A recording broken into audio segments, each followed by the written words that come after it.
Kalau pemain, sebutkan 3 pemain secara berurut. Mbappe. Kenapa? Alasannya dulu kenapa? Mau kau balap lari sama Mbappe? Kalau dari kau di Argentina, bisa kau jelaskan juga lah. Alvarez. Oke. Pemain muda yang masih produktif, penempatan positioning yang bagus, kayak Lewandowski lah kalau di Barcelona.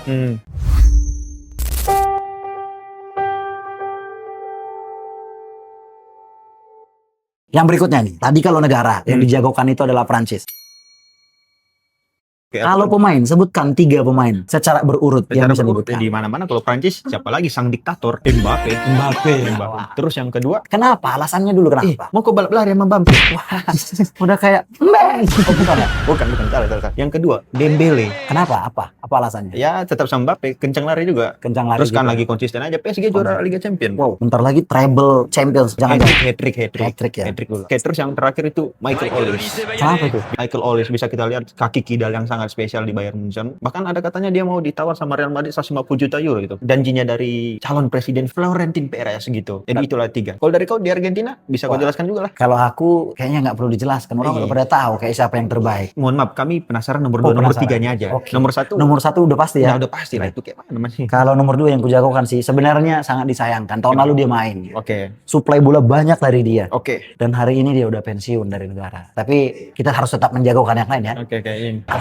Alvarez. Oke. Pemain muda yang masih produktif, penempatan positioning yang bagus, kayak Lewandowski lah kalau di Barcelona, mengambil keputusan bisa dengan tepat. Betul. Di saat-saat tertentu mendesak, dia tahu mau ngapain. Oke. Apalagi Ketenangan lah ya. ketenangan. Apalagi di momen Piala Dunia, kita nggak bisa menerka siapapun kan. Betul. Tapi saat momen yang tepat bertemu dengan kesiapan, nah di situ letaknya. Itu dia. Dan Alvarez orangnya. Oke, yang ketiga, Le. Siapa, Le? Yang ketiga pasti kiper kita, Siapa itu, Le? andalan kita. Siapa namanya, Le? Emiliano Martinez. Pasti itu dia. Kenapa? Dia suka buat orang lain merasa baper. Tengil tapi jago. Tengil tapi jago. Pesaiwar, bro. Dan itu dibutuhkan. Betul. Di momen Piala Dunia itu dibutuhkan.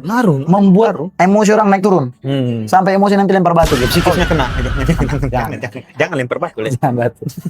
Artinya menarik ya. Menarik sekali. Tidak hanya pemain, tidak hanya negara yang dijagokan, pemain juga ada. Pemain juga ada. Pemain andalan kita juga. Tentu teman-teman yang lain juga pasti punya kandidat negara yang akan dijagokan, punya kandidat pemain yang akan dijagokan, tapi siapapun itu kita tetap satu. Oke, tidak. Apapun ceritanya, Piala Dunia menjadikan kita tetap satu. Oke. Piala Dunia tidak hanya berbicara sepak bola, tapi kesatuan visi, berpikir, dan bagaimana kita merangkul sesama. Betul sekali. Dan hari ini kita mau dengar satu poin terakhir dan pesan terakhir dari kita, Marcel, tentang pesan Piala Dunia yang akan diselenggarakan 12 Juni ini. Apa pesannya untuk penonton? Jadi buat teman-teman singkat aja, jadikan Piala Dunia ini sebagai salah satu ajang kita untuk bersatu mendukung tim-tim yang menurut kita paling bagus. Pasti yang paling bagus Indonesia. Bukan ya?